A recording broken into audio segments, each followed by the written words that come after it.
project pero hindi ganun kalaki yung scale, pero nagulat kami sa layo na narating niya. Very grateful kami dun sa opportunity na mag-premiere sa Europe, sa Tallinn. Pero talagang sobrang we feel very blessed nung napili siyang best film, Critics Picks best film. And then since then, yung sabi nga ni Noel, umikot na to, nagpunta siya sa Fantasporto recently at saka sa Mardi Gras Film Festival sa Sydney. Meron pang film festival na nakaabang, hindi pa lang sila nag-a-announce, kaya hindi pa namin sila ma-announce, pero may pupuntahan pa. And so it's really the little film that good. But it's not an easy film to make, at matatanong niyo mamaya yung mga artista and also Direk June kung gaano kahirap siyang gawin. But it's a product of the team, the teamwork of everybody involved. I'd also like to acknowledge the team that's here, our cinematographer Neil Daza, our production designer Mark Abdul, our assistant director Lana Sanchez, and Wences Tacho, who patiently worked on the script. Ang hirap rin. And all the team that's here. Also with us here is Olive Isidro, who's part of the cast in a very special role. And of course, our lead actors. First, the Gawad Urian Best Actor, tinawag the Best Actor of his generation, Elijah Canlas.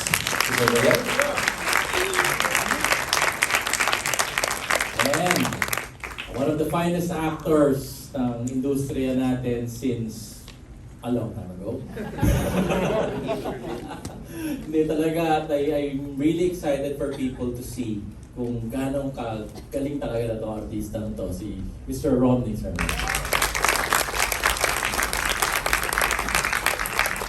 Also here with us is one of our producers, attorney Georgie Alonso.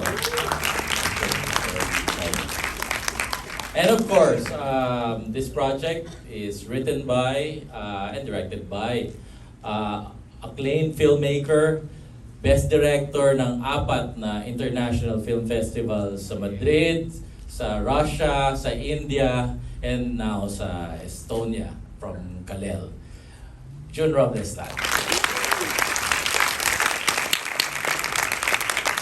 So yun po, sana tulungan nyo kami to spread the word about our little film. Sana magustuhan nyo yung pelikula. I hope you stay for the MediaCon kasi I'm sure marami kayong tanong sa paggawa ng pelikulang ito. And so, enjoy the show. Lead actors, Romnick, Sarmenta, and Elijah Canlas. And of course, our writer-director, Direk June Robles. Okay, so I think ang first question ay kay Sir Mario Bautista. Tama ba? Ayan, hello. Congratulations to everyone concerned. I really was amazed by the movie, and I would like to congratulate Romnick and Elijah. Of course, you both started as child actors, and I've seen Romnick's journey from the time that he was in Gulong ng Palad, and then nawala siya. Years later, I saw him kasama ni Jobex dito when he was a teenager na he was the safety of his course. And now he really has evolved into a really very serious actor. So, congratulations, Romnick and Elijah. When you got the offer to do the movie, alam niyo ba kung anong pupuntahan talaga ng mga characters niyo? Romnick, ikaw, did you have any second thoughts about the offer of the character? Hindi rin kasi nila masyadong, if I remember correctly, hindi rin nila kagad masyadong diniscuss kung ano yung mangyayari. They said lang that they wanted to do a project as dalawang actors in a single location. And they said, read the script. So I started reading it. Actually, parang nabuo ko lang siyang basahin during the first read through it. I wanted to read it in a way na it's also fresh for me, na hindi ko na-preempt yung susunod na sasabihin ng character. So I was going along for the ride while we were doing the first reading. And I don't know if if naalala ni Direk. Pero there were some parts there na I didn't expect, and I caught myself getting teary-eyed reading some of the lines during the read-through, and I just realized how good the piece was. Not to suck up the director who wrote it. Pero yun, for the longest time, I've been in this business for more or less 46 years. And it's one of the ways I personally gauge scripts that are good. Pagka habang binabasa ko siya during the first few pages na apektuhan ako, nasasabi ko sa sarili ko, okay, maganda siyang sabayan, and maganda yung takbo, yung flow, yung kwento, yung batuhan ng linya, and I just hope I'd be able to give life to it. Parang ganun. They said what kind of character it was. Na professor siya, na gay siya, and he gets caught up in this weird situation. But they didn't really tell me how the story is going to progress. And I guess that helps. Kasi yung setting nung storya, conversational siya eh. And in a conversation, hindi mo alam kung ano yung sasabihin ng kamit mo eh. So masarap siyang namnamin in that sense na tatanggapin mo lang kung ano ibabato sa'yo, and then you try to react and respond to it.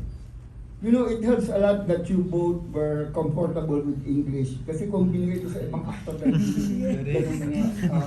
conversant in English, it would fail definitely. But you two, you were both good in English.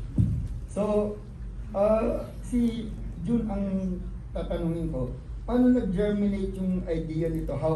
How close is it to you? The material, is it an autobiographical? Did that really happen to you?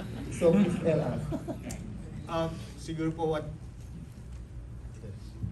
what I can share with you is, I think like most of us, like most of you during the pandemic, I was going through a lot, and it just got to a point that I really needed to vent. And I turned to the one thing that has always saved me, and it was writing. I thought I was going to write a journal, pero siguro lumabas pa rin yung pagiging screenwriter ko, and I just found myself writing these two characters, they're talking and all. And you know, usually kasi mabagal na ako magsulat ngayon eh. Right? It takes me months, sometimes years, but this project, it's just so personal to me. I was able to write it in 3 days. I was writing non-stop. I wrote it in 3 days. Parang talaga akong sinabihan. And then, nung natapos ko siya, sabi ko, I don't know what. I don't know what I came up with. I don't know how I'm going to do this, but I felt that it's a story that I really wanted to tell.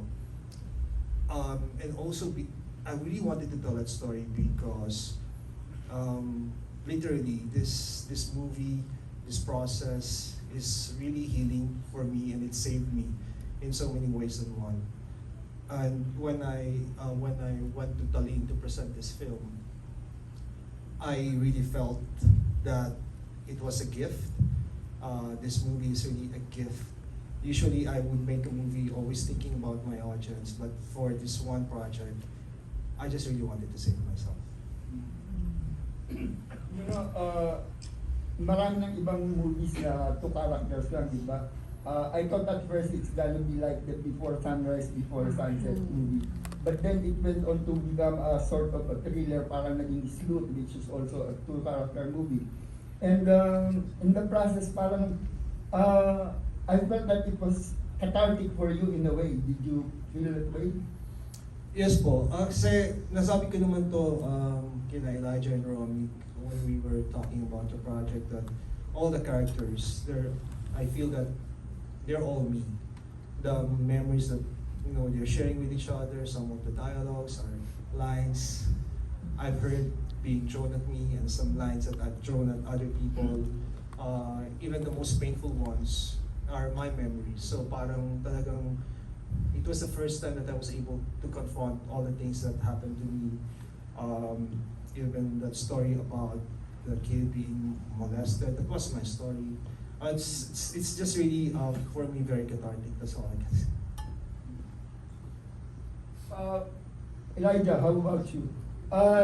You went to an entire range, an entire gamut of emotions in this role. tumanda pa yung appearance mo, pati yung delivery mo. So how did you do it? A ton of preparation po, for sure. I mean, before pa po kami nag-start mag-shoot, before pa nag-start mag-rehearse, nilitize ko na talaga yung script. Yung mga usual script analysis, script preparation, and Direct June, like twice yata kami nag-one-on-one sa Zoom, like just trying to get a hold of all these characters. Kasi kahit I technically play 2 characters, pero yung si Lancelot, madami siyang faces. So, ang daming kinilangang i-figure out kung paano i-physicalize yun. But, yeah, sa guidance ni Direct June, of course, and powerful enough po yung script, I think as an actor, all you have to do is justify it the best way you can. So, how long did it take you to shoot the whole thing? Kahit isang location lang? 5? 5 days. 5 days. 5 days. Yeah, 5 days po. Aside from Tallinn, what's the reaction in Portugal and in Sydney? It's been very positive. Honestly, nung nasa Tallinn ako, I wasn't sure how people were going to receive the film. I didn't expect anything. I really didn't expect that it would win Best Film. But, you know, when you've been to many festivals, medyo nararamdaman mo na kung parang medyo favorite because people wanted to, you know, interview you, and you can, you know, even the organizer was telling me that it was his favorite film in the festival. So parang, Nasa is muna. Opo. Kasama ulit si Freddy Lapus na alam kung saan kami iuupo at alam niyang mananalo kami kapag doon kami inupo. Doon na kami inupo. Sanay. So, again, congratulations. Honestly, I don't know kung paano kayo ino-nominate, kung pareho kayong best actor or what, or maybe you should both be nominated or win later on. My best wishes for you and the movie, and I hope it would really find its market in the coming festival. Thank you po. Thank you po. Thank you po. Alright, thank you so much. Okay, next question. Alright, hello po. Good evening.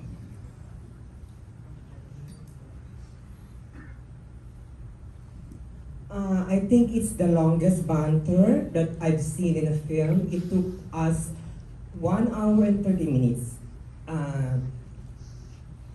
To Elijah and Romnick, what is the appeal of your characters in the movie?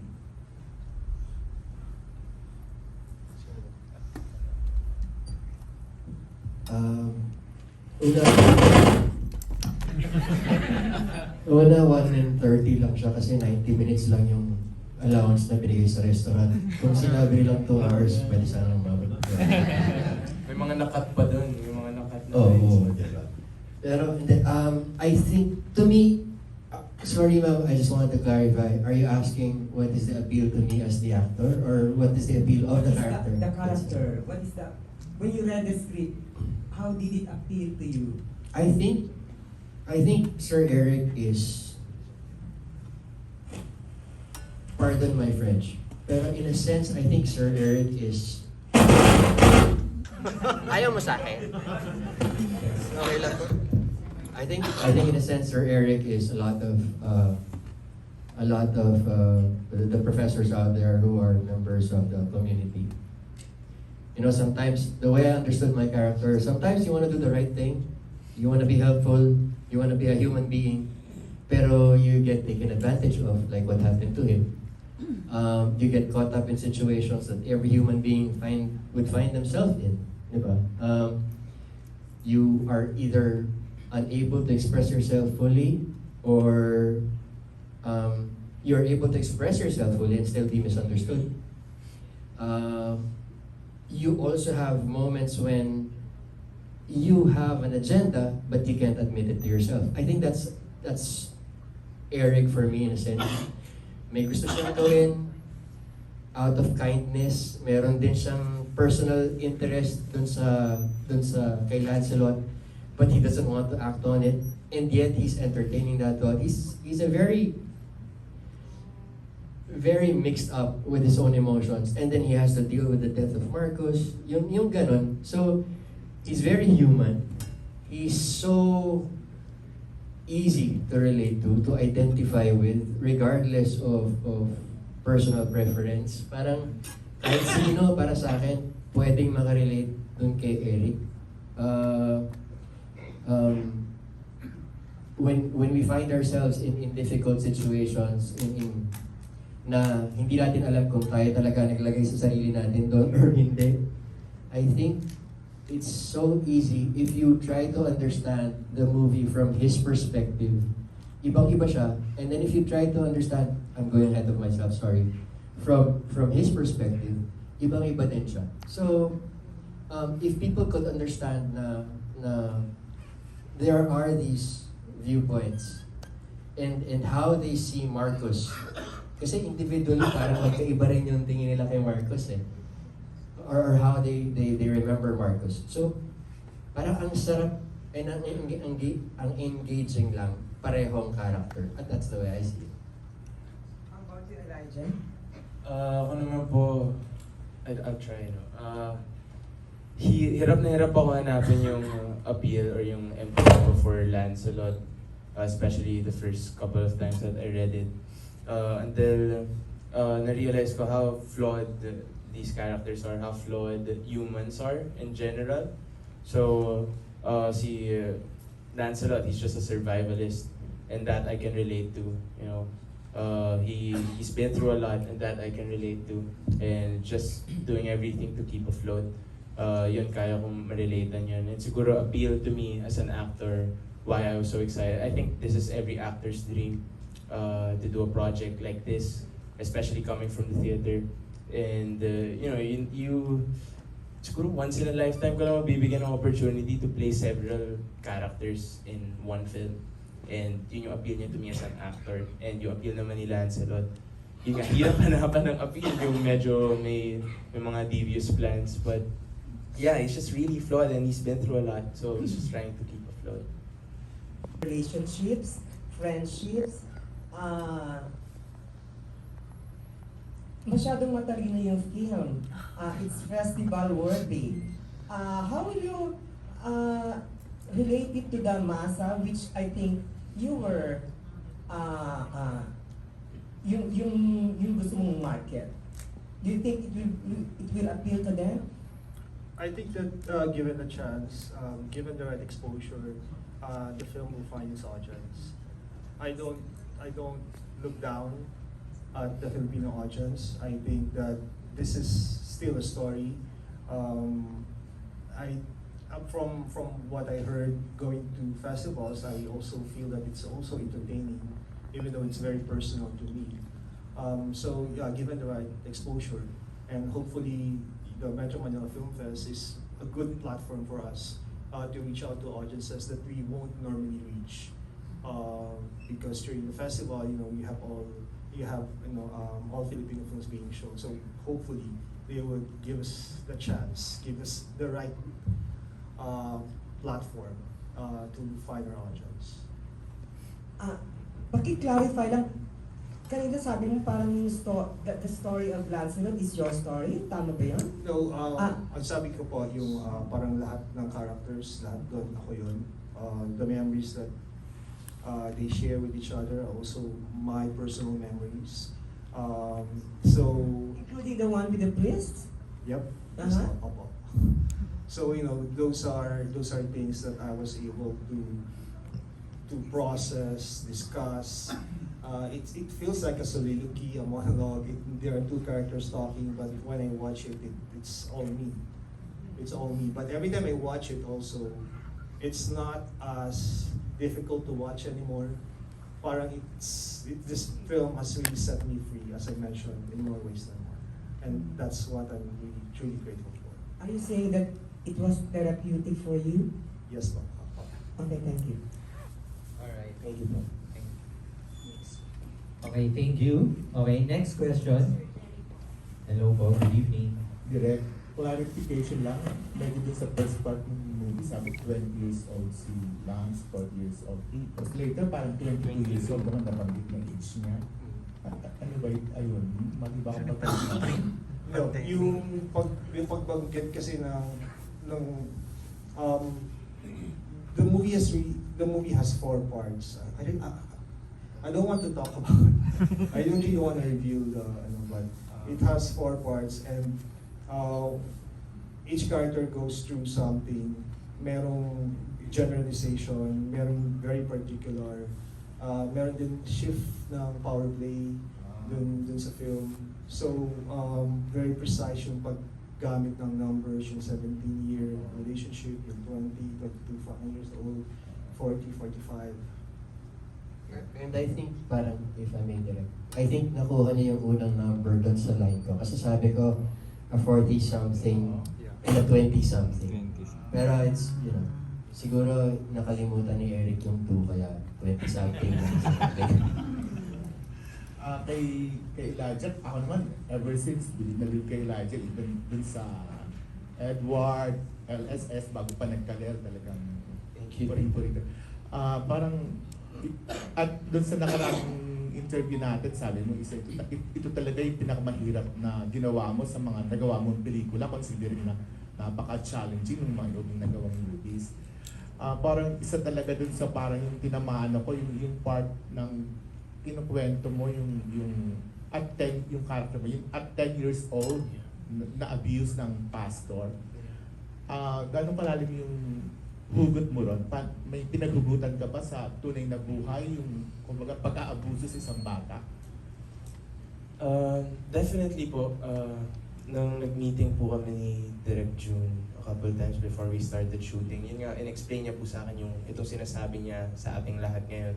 And I think from there on, like, madali na po mag-empathize as an actor, na nalaman ko na personal to sa director ko, na kung gaano siya ka-importante. Nandun yung pressure po na ma-justify yun, na mabigyan ng weight. And Direct June ko na been like, parang very work lang po. Director talaga.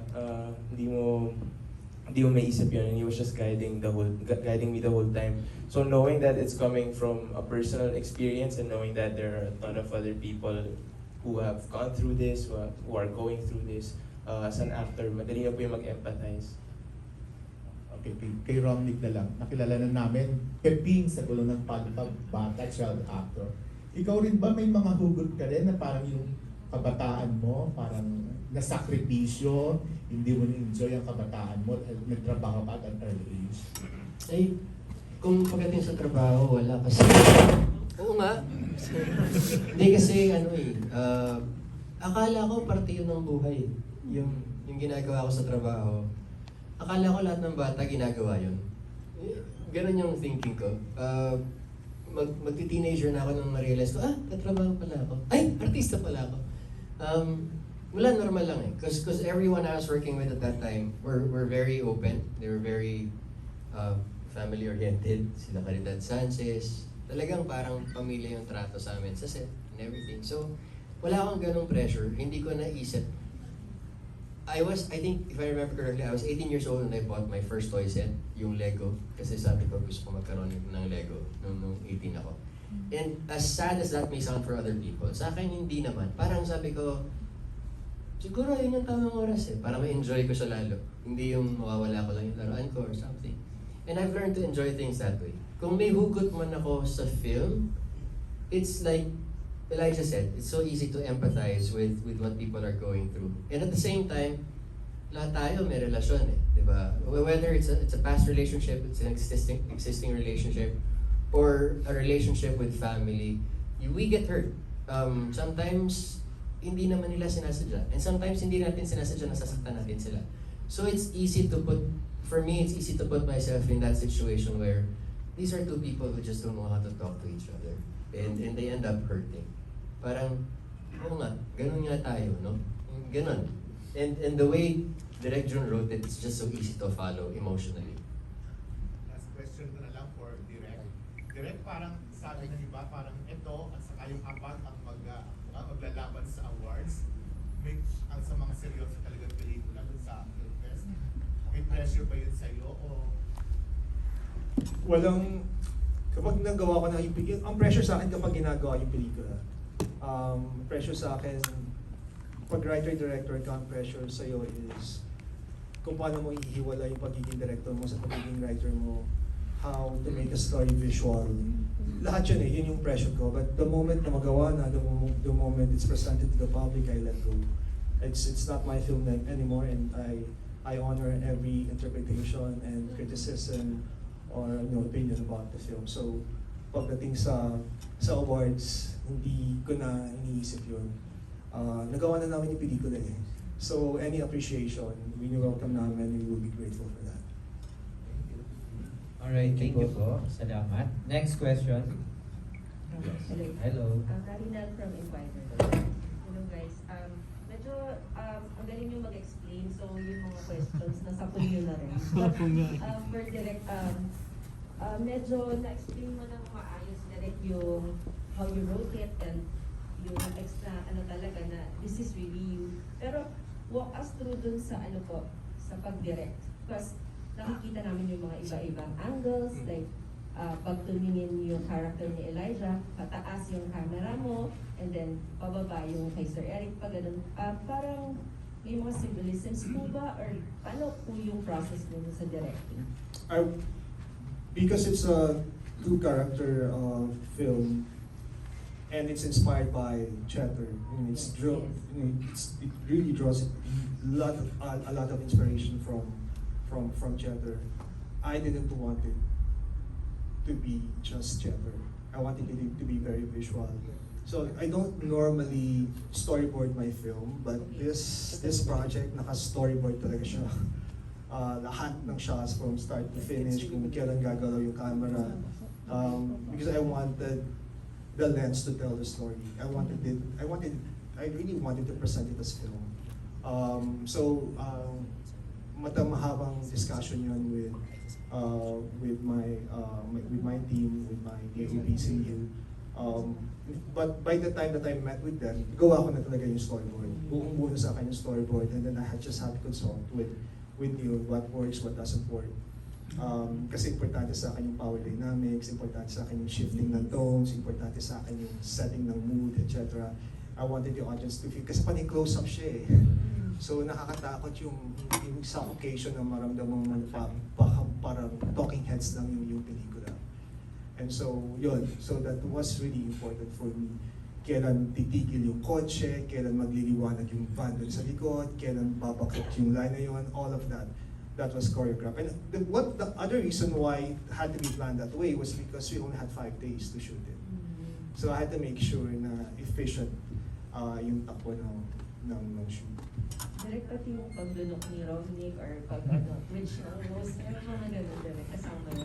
Hindi, of course, what I really hate storyboards. So totoo lang, kasi it takes away for me yung experience ng yung discovery, yung magic of the moment.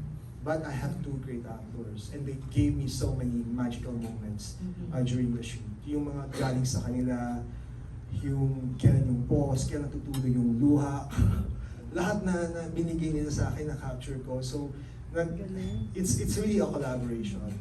And kahit anong pang preparation ang gawin ko bilang director, kung hindi magaling ang mga artista ko, hindi tatayo yung pelikula. I'm just truly grateful that I was working with 2 brilliant actors. Good job, Direk. Okay, dun sa dalawang brilliant actors. Tanong ko lang kasi yun nga, sabi naman ni Alice nga, matalino yung film, ganyan, pati yung pagsusulat. Paano nyo i-entice yung mga supporters ninyo? I mean, yung particular group na niche ninyo to watch the movie? Okay, ano muna, Romnick. Meron pa ba? Monster po kami. Parang madalas ko daw binibiro sa iba eh, pagka yung may nagtatanong minsan yung, paano lumalabas? Sabi ko, hindi naman nila ako kilala, yung mga nanay nila may kilala sa akin. So okay lang, gano'n. May crush? Hindi, I think I would really want for them to focus on the material. Because the material is really good. I feel very blessed to have been asked to do this again. Thank you, Derek. It's the first time we see the entire film. Also, I think even our team was like trying to ask Derek if I could view a copy or something, pero walang kopya. You see it with us, and I just saw it, and I think for me, it's going up there on my wall. It's one of those films I'd really want people to see if they want to get to know how I work. I would be grateful if meron pang mga taong talagang sobrang nakatutok. There was a time when I wasn't even considering doing this again, and I was more busy with other things. So just to be able to do this with them at this time is a great thing. If people will go and see it, that would be such a gift, and we'd welcome that gift. Thank you. Yeah, Like, sobrang in demand. Oh, wow, no. Like, what Direct June po kasi siguro said kanina na he doesn't look down on the Filipino audience. Siguro, ganoon din po yung tingin ko sa siguro lahat ng sumusuporta, lahat ng nagmamahal sa akin. And I feel like ever since I started, I've always let everybody know how passionate I am, how passionate I am to make quality films, to tell stories that mean so much to me. And even nung lumaki po yung fans club nung Game Boys days, even all of them knew that I was politically active, I was socially aware, I love films, I love making relevant films. So, yeah, feeling ko ma-appreciate nila to. We all saw the film, so sana they don't look down on it as well. And I'm sure that they will appreciate this. Direct additional question lang po, we were discussing this kanina na kung ikaw yung tatanungin at sino yung lead mo, sino yung second lead mo? Pareho sila. Wala talaga eh. Kasi pareho sila eh. Nakita niyo naman how in terms of range, how they both present their range as actors, from playing this character and then going into flashbacks. Now we have to play the memory of that character. Kasi ako nung pinapanood ko siya, parang wala akong parang pareho, pantay at pareho sila. Kasi hindi ko na alam kung ano. Okay. Wala. Thank you po. Ayan.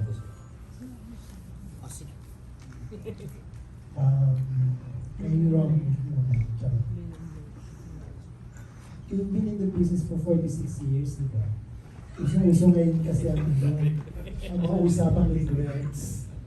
At hindi mo ba ever na naramdaman na you were deprived of your happiness and joy nung nagtatrabaho ka during your kabataan? Objective kasi yan eh. Objective and subjective kasi yan eh. Depende sa'yo yan eh. If you want to think about it, let's face it, this business can be very brutal. It takes away a lot of your time. It takes away your studies if you allow it to. It would take away your relationships if you allow it to. It would take away a lot of your happiness if you allow it to. And at the same time, if you know the reason why you're doing it, and if that reason is enough to make you happy, then you will remain happy. I can't speak about other people's experience. Kasi iba yun eh. Personal experience yun. Iba yun. Personal process yun. Personal acceptance, thinking, tolerance, whatever you wanna call it. Ako, there can be some things that I can be sour about with this business. Pero when I look at it from a different perspective, I just have to find a reason to be grateful. I just have to find a reason to be grateful. Whatever it is. So, I am grateful for everything that I have gone through. Some of them may not have been nice, or some of them may have been painful, but I'm grateful about the lesson afterwards and what I learned because of that. So, okay. And fast forward, sa tagal mo, tapos ngayon nabibigyan ka pa rin ng lead role na ganito magandang material. So anong feeling na, di ba, napakadami ng mga nagsulputan, pero si Romnick, eto pa rin, di ba? Lead role. number one, mabait ang Diyos, sobra. Number two, I've been blessed enough to be able to work with people and hopefully was able to connect in such a way that we actually have a friendship or a relationship. I don't get picked out because I have a PR team or whatever. I still think I get picked out kasi we've had a good relationship during previous work that they remember na, oy, madali ka trabaho si Robles. You know, and he would try to deliver at the very least. So, yun, I'm grateful for that more than anything. Was there a time, Romnick, na gusto mo lang mag-goodbye talaga sa pag-arte or sa showbiz? Madami. The first, I think, was I was a teenager. There was a bad write-up about my mom, and it was very personal, and it wasn't true, and it affected me. And then, siguro, mga mid-20s at one point, I wanted to stop. And then, nung magpamilya ako, I stopped. Actually, for several years, I would have said guestings every now and then, but I was more interested in taking care of my children. And then, the later part of 2000 teens, gusto ko mag-focus sa business. But yun, I had friends who called out and said, gawin natin to together. And I couldn't say no to some of them, so I kept coming back. Ito last na lang talaga to ah. Hindi ka naman nagkaroon ng regrets na nagkaroon ka ng love team dati. I think love teams have their place. I mean, if you're in that age bracket, I think may pwesto siya eh. Kung 30 na ako, tapos sinabi sa akin, kailangan mag-love team, sabihin ko, ano? Isip ko nga, 30 na ako, love team pa. Hindi ganun. Pero, I was in that age and it was in my path at that time. Wala, no regrets, you know, it's all part of it. I had to learn something from my past. Thank you very much. I love you, Romnick. Thank you. Kasi, very honest, di ba? Yan ang mga kailangan natin sagot pang-title. Direct, paano nakast si Romnick? Although, nasabi na rin niya, pero from your end. I've worked with Romnick before. When I was starting out in the industry, I had this one project that was shot in Singapore. Just a co-production with a Singapore production house. And then, I remember Romnick. Kasi parang light lang yung material na yun eh. Pero I remember yung, you know when you get to work with an actor and you see the humanity in their performance, you see the sincerity and just how authentic that performance is kahit na light lang, etc. Parang nag-stand out kasi nararamdaman mo yung performance. So, that's, nasa-sense ko agad yun sa isang artista, kahit isang line lang yung iba to, nararamdaman ko agad yun. And that stayed with me. And I've always wanted to work with Romnick. Hindi lang dumadating yung tamang project eh. And then nung dumating to, isa talaga siya sa inisip ko. I reached out to people. I wanted to know because I didn't know if he still wanted to work. And so nung nagpumayag siya na nag-reading kami, I was really honored. And one of the reasons, it was a reading eh, because I just wanted to hear him again. I wanted to see him again. Wala. I was just blown away. Last, Elijah, doing scenes with Romnick, the veteran. Hindi ba makabuhin mo? Although alam ko naman kung gaano ka kagaling, pero syempre, ibang dynamics pa. Opo, of course. I mean, anytime naman po that I get to work with someone as great of an actor like Kuya Romnick. But, yeah, he couldn't have been any kinder eh. Umpisang-umpisa pa lang po, open na po agad siya sa akin, nag-uusap na po kami.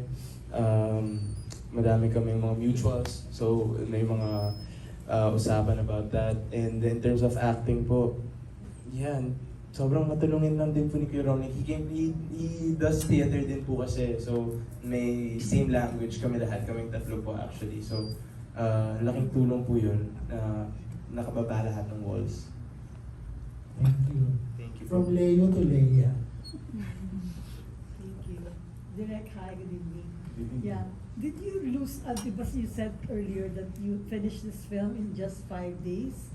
Yung total number of days of shooting sa BGC, sa the port. So in that, did it become easy to you because you have very good actors? First choice mo ba sila to play their respective roles? Opo, definitely it helped a lot that I was working with actors who were very authentic and who had the discipline needed to for us to finish it in 5 days. Malaking napakalaking tulong po yun. They were my first choice, but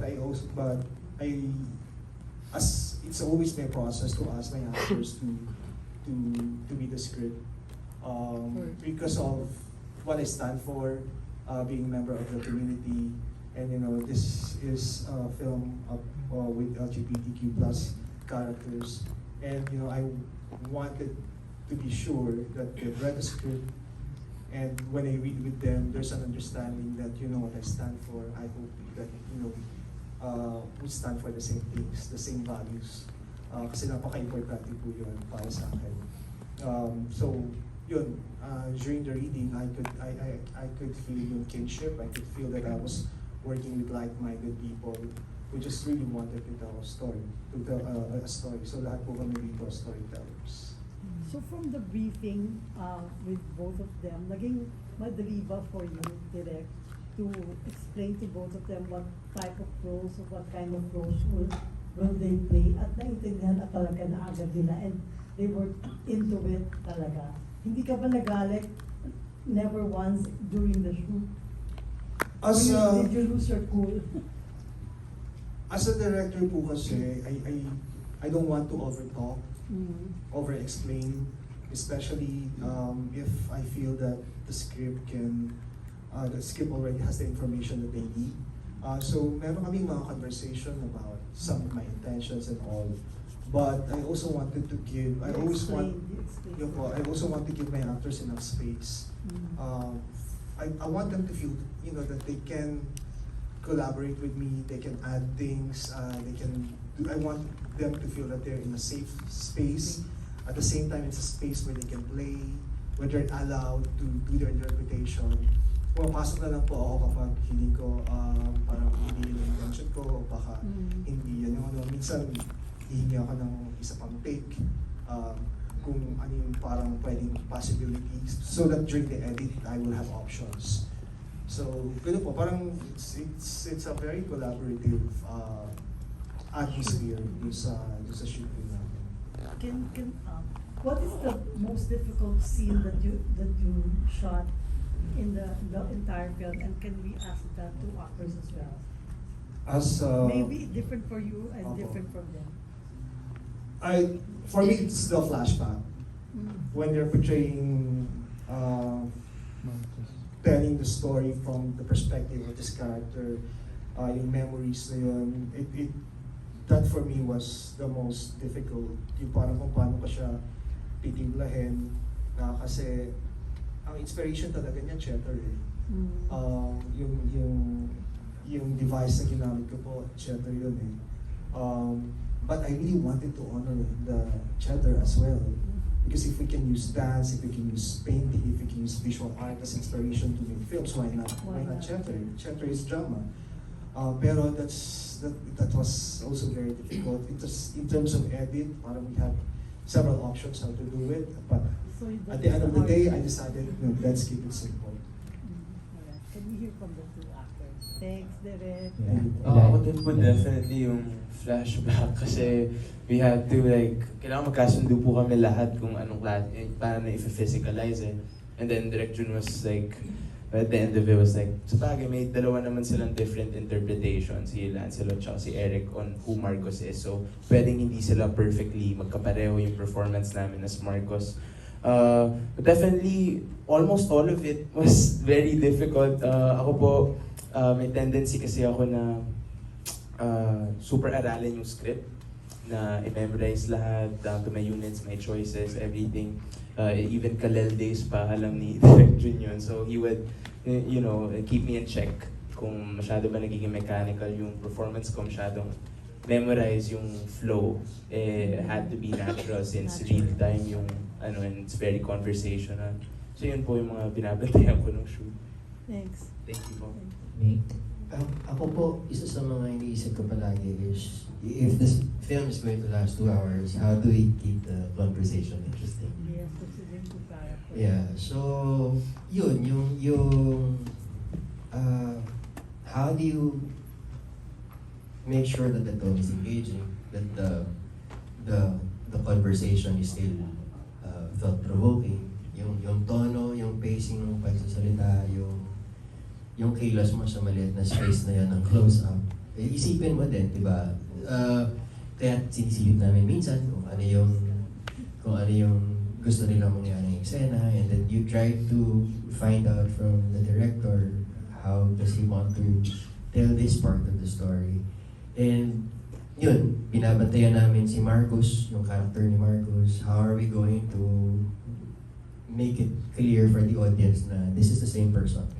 And then yun nga, also that idea na iba tayo ng perception about each other. Like even if we're together here, we might not have the same perception about Elijah. Diba? So baka pwedeng doon, besides some of the small nuances na pwede namin gawin pareho, tsaka yung pakitungo ng tao sa yan.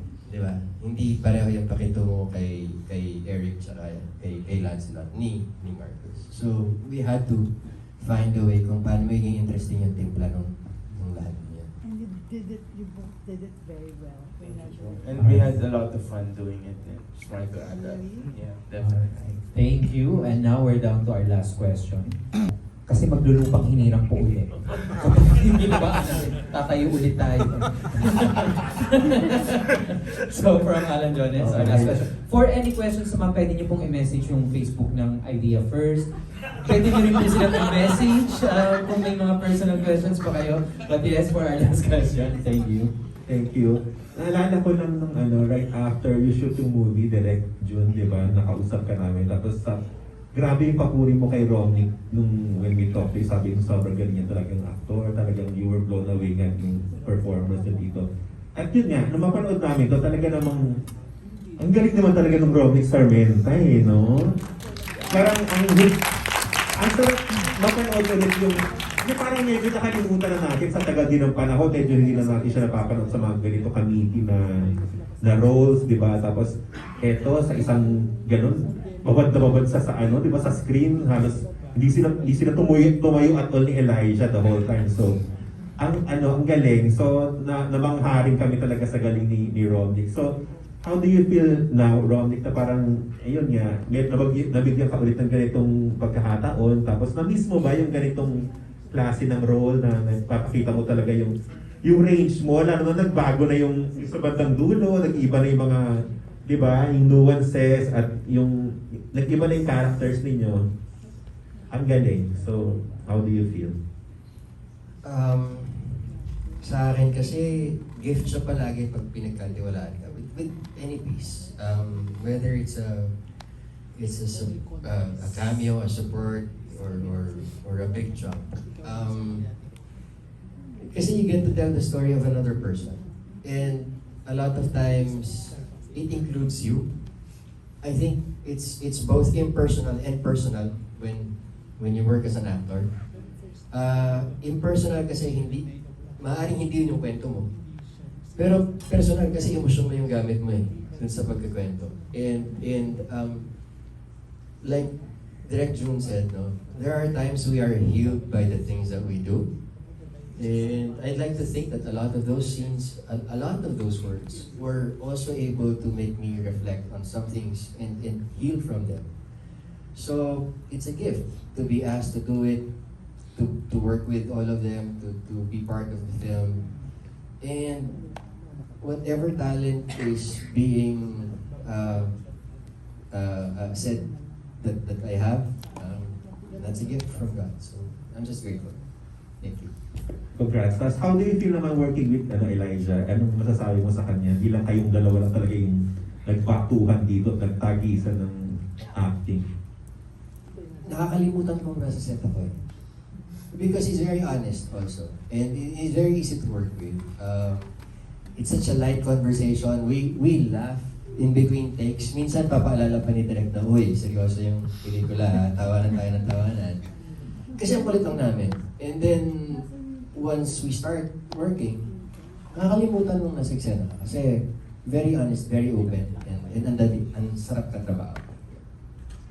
Congrats ulit. Hey, Derek June. Derek, I know this is very personal to you. Tapos, I remember meron kang post parang late last year about it. Parang first time mo lang ever ginawa in your life, no? Ganun ka personal yung ni-reveal mo dun sa post mo.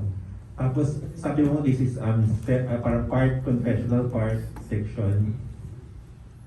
Ilang percent ba yung fiction? Ilan percent yung personal mo talagang ni-reveal dito?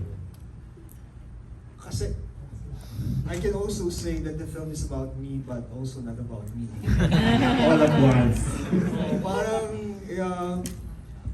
pag nung naging trailer na siya, I mean, may pinuntahan ng ibang related yung storytelling eh. But yung memories again, mga particular memories ng mga characters galing, as I mentioned earlier, galing sa akin. So, parang pag pinanood ko siya, parang hindi na sa akin importante ngayon yung pinanggalingan. And I think ganun din naman sa audience, hindi na magiging importante kung ano yung pinanggalingan. I mean, film is film. Kahit sabi nga nung character, kahit pasura pa ang pinanggalingan niya, kapag naging pelikula na siya at nag-work siya, meron siyang value. So yun lang yung hinahabol ko the entire time. Yung lagi ko tinatanong, this movie so personal to me, ano kayang value nito sa mga manonood. And it's really a gift that it was validated when it won an award, when it was recognized as a film, as a story. And they were moved, they enjoyed the story. So para sa akin, enough na yun.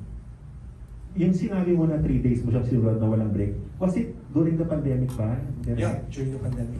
Oo, so doon mo lang lahat parang binuo yung lahat at binuhos lahat yung mga, sabi mo, childhood trauma and everything. And curious na ako, kailan nangyari, at what point in your life, sinabi mo na yun sa post mo na you were severely depressed and you were on the brink of during the time that I suicide? was writing it. During the time that I was writing it.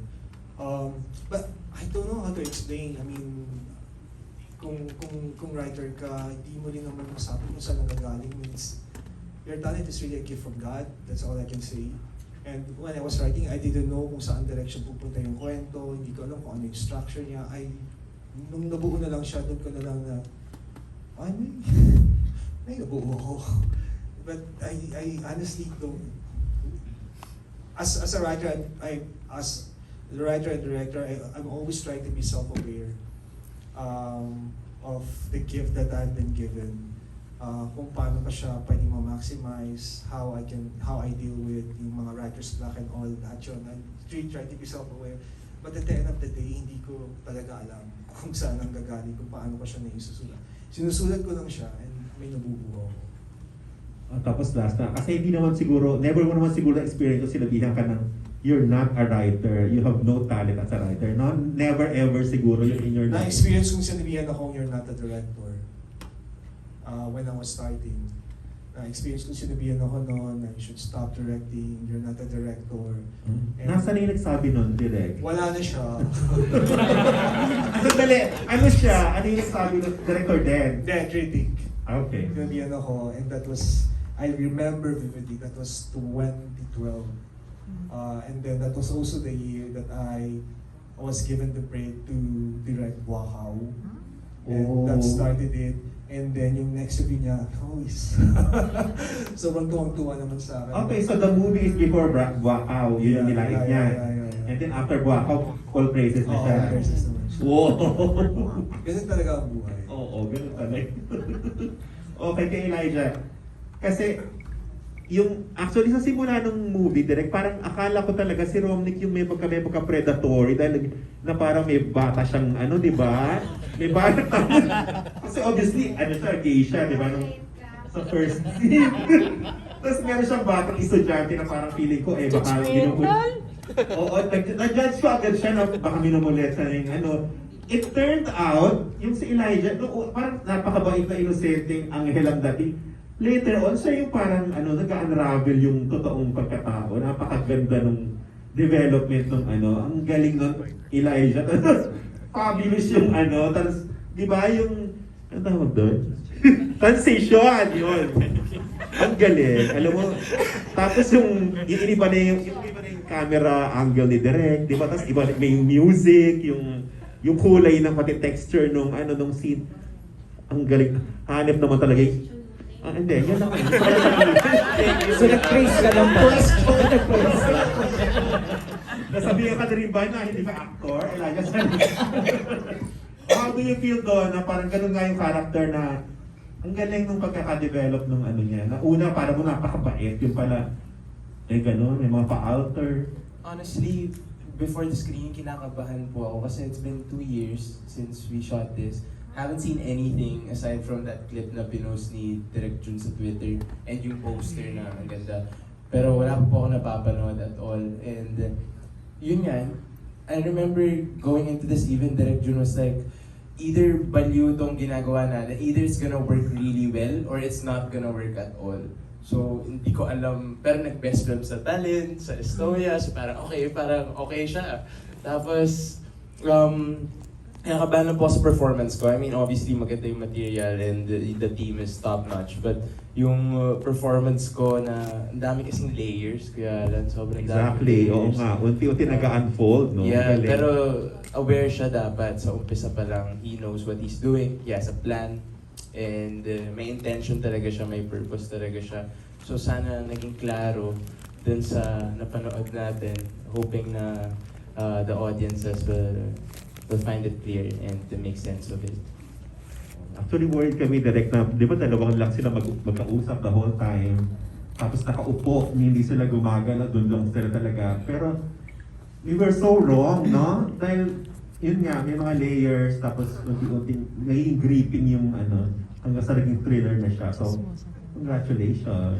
Alright, thank you Alan, and thank you po sa lahat ng mga nag-stay, and maraming salamat sa mga nagpunta. Katulad nga ng sabi niyo, first time nyo lang din napanood to. So napakaswerte natin dahil sabay-sabay natin siyang napanood for the very first time. So congratulations, but before we let you go, any parting words po or invite po para sa atin na supportahan yung pelikula natin. So I'll start with you, Romnick.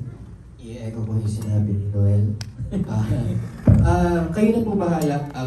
Katulad nung naitanong niyo sa amin kanina, paano namin i-move yung mga followers namin na supportahan yung pelikula. I think you're the best help that we have at this point. If you talk about it, if you share with them how good the experience was or how much you enjoyed it, it would help us a lot. You can expect us to promote it, of course. Pero syempre, sasabihin nila, at ng mga detractors namin, syempre gawa niyan, po-promote niyan. Pero kayo, malaki yung factor na magagawa niya. So tulungan niyo kaming i-promote siya, ipakalat na it's worth watching. We believe that it is worth watching. Not only because it's a good film, but because there are so many things that you can get from it if you really look into it. At maraming salamat po. Alright, and you, Elijah? Yeah, April 8 po, no? Yeah, my best of summer. Start na April 8. Excited ako mag-float. Ilan tayo sa float tayo lang yun lang din. Pero excited ako.